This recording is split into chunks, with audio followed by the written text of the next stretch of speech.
All right, folks, welcome aboard Microm's Taco Boat. Today we talking about the new renaissance and the tyranny immune system and Ubuntu. So let's first dive into this nation of nations idea. It's not a new concept here on Turtle Island. We've always been historically a nation of nations here. Um, the Rathnally Republic is a micronation in the heart of Toronto, and the municipal government of Toronto in the late 60s wanted to expropriate their land through eminent domain to build a freeway. And they said no, and they said, well, we're going to take your land anyways. And they said no again, and they escalated legally to the point of seceding from Canada. That was their only legal defense because, of course, neo feudalists don't like to negotiate. They think that they have all the power that ever has ever been. They feel like they're ordained. The new neo feudalists, they feel like they're ordained by God. And so, yeah, a lot of government worship that's going on these days. It's kind of weird. But the Rathnally Republic, they seceded. They cut those corrupt political ties many years ago for far less transgressions than we're experiencing today.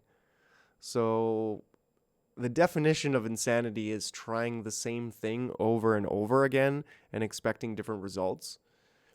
Consent of the governed is critical to a free and moral society. The first Renaissance was started by the invention of the printing press, which allowed exponential information distribution. This invention decentralized information in a way never before seen in human history. It increased literacy rates and allowed people to get their hands on a Bible and to read it and interpret it for themselves.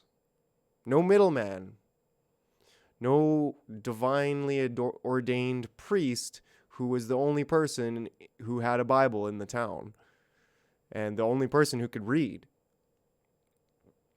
All the religious stuff aside, this was a massive win for humanity as it allowed that individual to think for themselves. It usurped the authority of the priests.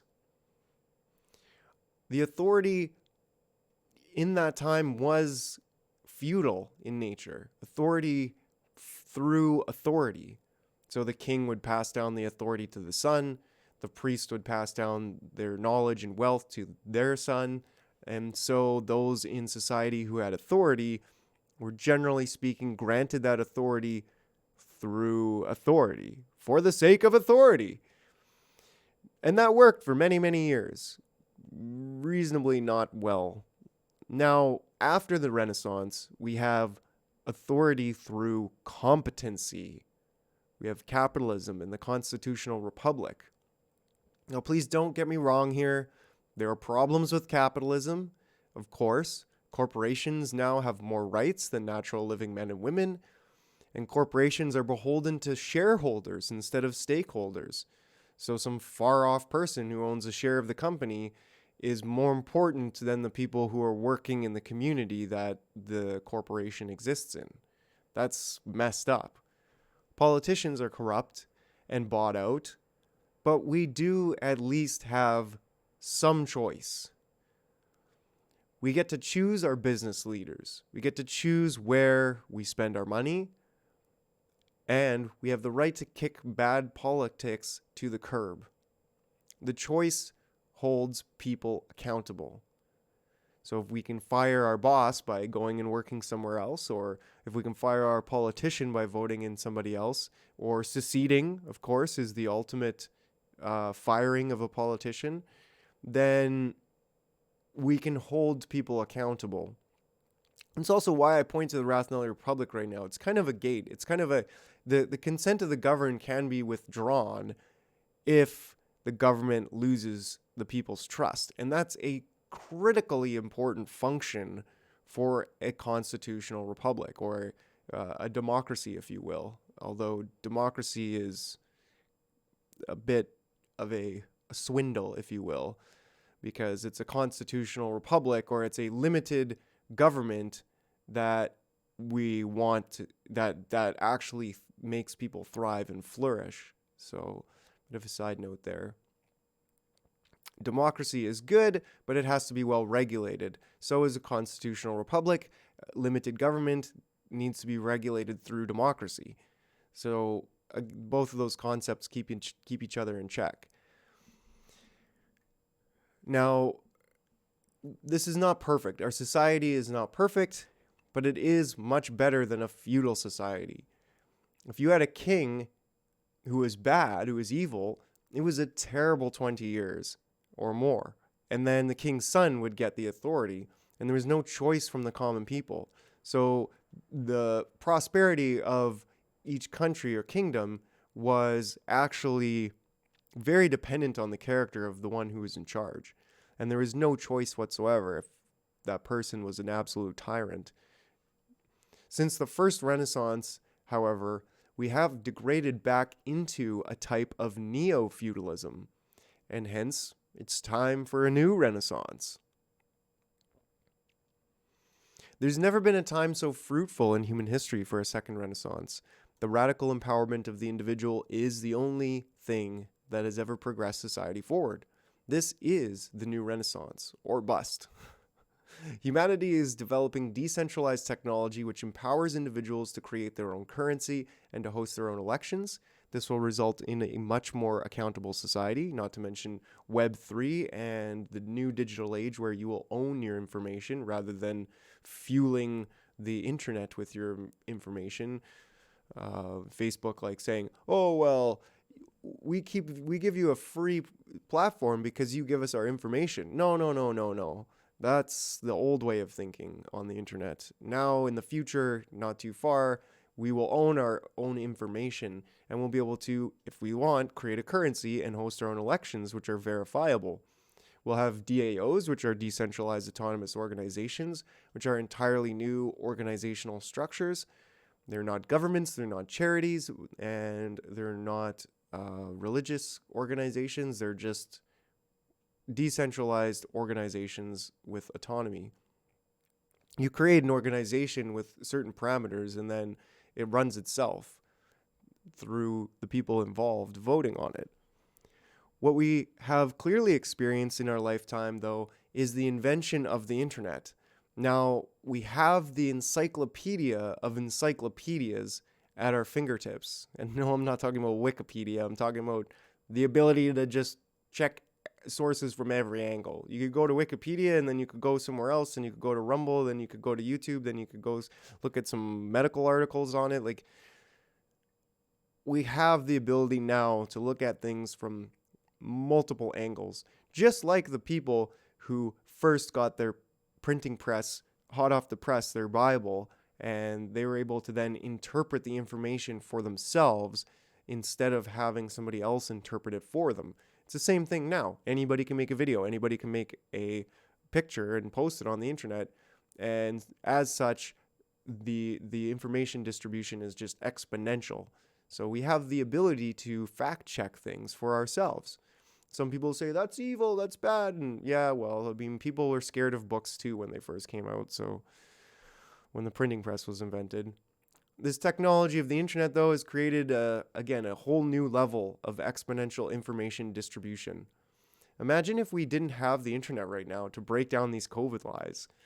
Think of the effort that mainstream platforms have taken to silence us, and yet we just rise up out of the ashes with new platforms that stand strong on free speech. The internet has created a whole new paradigm of free speech, despite the best efforts of the mainstream platform's censorship. The key idea here is that the internet has created a whole new level of exponential information distribution. The Catholics could not stop the printing press, and now big tech and the corrupt neo-feudal government gangsters and banksters will not stop the information and cryptocurrency revolution. There's a lot of tech hesitancy, which is also good. We do need to be skeptical, but we also need to be informed. And these super nerds who invented crypto did so to hold our current system accountable and develop decentralized finance. With crypto, we can hedge ourselves against inflation, and we can bank the unbanked with a lower barrier to entry. It's much easier to get people a crypto wallet than a bank account, and it's much easier and cheaper to send money anywhere across the world. There's a lot of rabbit holes to go down here, but we must use crypto to create a new economy of freedom before the government neo-feudalists get their heads wrapped around it and develop central bank digital currencies, then outlaw all other currencies and tie it to our QR codes. We need to outgrow the corrupt system with a new, better system from the grassroots. We see your great reset and raise you a greater reset. We see your new world order and raise you a one love order. We are replacing the corrupt media, we are replacing the corrupt money, and we are replacing the corrupt politics. We are the resistance. We are the tyranny immune system. Like the bodies we all have, in the microscopic world, our immune system responds to pathological invaders. It can sometimes take a while to assemble, but once spurred into action, the immune system quickly learns the tactics of its enemy and assembles as a team. A complete squadron of different parts, the immune system quickly identifies the assailant and produces antibodies to defeat it. That's what we are here, folks. You are the antibodies that will defeat tyranny. This is exactly what we are here doing on a macroscopic level. Thank you for being the good soul of the people of this planet. We are the tyranny immune system, and we will defend what is right and true. Since the first Renaissance, society radically improved the authority of the individual over their own lives. Yes, tragically, people were left behind, and the out-group was historically still ignored and abused. And this problem still persists today. We must all have a space in our heart for every individual. This is a constant improvement. Nobody's perfect. Nobody's perfected their hearts. No matter their race, religion, or creed, no matter their medical decisions or their politics, we must find a way to love even the most obscure and difficult to love outgroup individuals. That is love. It's not easy, but love wrestles for unity among people. All people. Different people coming together with a difference of opinions, who can negotiate and discuss and have drum circles and make music together and have spirited debate, even though they may be radically different. This is what a Renaissance is. This is the new Renaissance. The old raver axiom, plural. Jesus ordains us as the priest and king of our lives. There is to be only one spiritual or political authority above ourselves, and that is the triune creator God. We must return to common law and forego the unjust authority of civil law.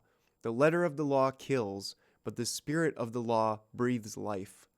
What I see here today is a crowd of people who are profoundly interested in the positive and truthful interpretation of what law is, which is love. Live and let live. I see people here who love the law and want to see it not being defiled by corrupt neo-feudal organizations who usurp common law. What came out of the first Renaissance was a deep sense of love of liberty and the individual's pursuit of happiness, so long as it doesn't hinder others. The future is bright if we make it. We must keep our eyes open wide to see all angles and to speak loudly and honestly about what we see. Ubuntu and the ennoblement of the individual. The I am principle, the divine ground of being for our consciousness. The initial I am that I am, which is God, the prime source, the first cause, which is consciousness itself, a potentially infinite and non-local phenomena. We are all endowed with a piece of the Creator as His created beings. We have been made in His image. We all have a piece of that I am principle. Now for Ubuntu. Ubuntu means I am because we are. This means that everyone impacts each other's heart, mind, and soul. Without each other, we would not be able to fully rise up into our highest potential. If we were isolated alone in the forest, sure, we can have ultimate freedom, but would we really be fully actualized to our fullest potential? I'm not sure. Let's ensure that the impact we have on each other's lives is for the best. You all are such beautiful, full-spirited beings. Each and every one of you has directly or indirectly ennobled me. And I hope that I can return the favor as I see each of you with the crown on your head fully capable of making your own personal and political and religious decisions. There is a piece of my heart with each one of you folks, and I hope that we can grow together despite our possible differences. We are here to build each other up, to envision a world where we are all sovereign individuals before God, who is our one and only higher authority. It's in everyone's highest interest to ennoble each other to our highest potential. What better joy than to see everyone expressing their highest fulfillment? There is none. Since I was a teen, I had this vision of a world where each individual was wearing purple crowns. We were all smiling and happy. A world without crime, without poverty. You may say I'm a dreamer, but I'm not the only one. Let's not forget that when people are upset or angry at us, it's because they are incomplete in their love. If someone says, "Fuck you, I hate you," it's really because it's just an immature "I love you." They're trying to say "I love you," but they are just not mature in that. So see it as such. See them as trying to say "I love you," but struggling deeply with their internal being and immaturity. Anything less than desiring to see the full enlightenment of each and every one is a love incomplete. Ubuntu, I am because we are. From here, we can take an action plan for the individual to create their own sovereign micronation. With each sovereign micronation, we can then negotiate properly with each other without the loaded gun of government policy on the table. We can live under common law instead of civil law. We are not corporate soul entities. We are living, breathing men and women. We are not slaves to civil law, but civil law is a slave to us. All right, folks. Thank you for listening, and have a wonderful rest of wherever you are.